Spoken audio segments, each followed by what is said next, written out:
Hey friends, if you wish to enable or disable user account control on your system, then please watch this video. There's nothing called as enabling or disabling. I'll show you what is done. Search for UAC in the Windows search bar and open change user account control. By default, it is selected the third value. Now I'll show you about each and every value. In this case, it will never notify you, not even when you're making changes to the system, not even when you're trying to install apps and software. Never. In this case, in the second case, it will not notify when you're making changes to system settings, but it will notify when you're making changes to apps.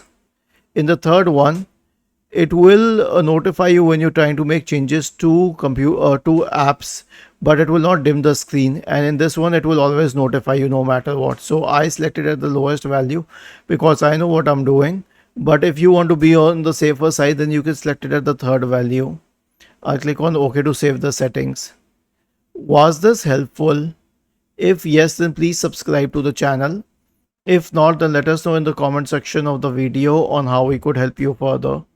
Thank you for watching this video and have a nice day.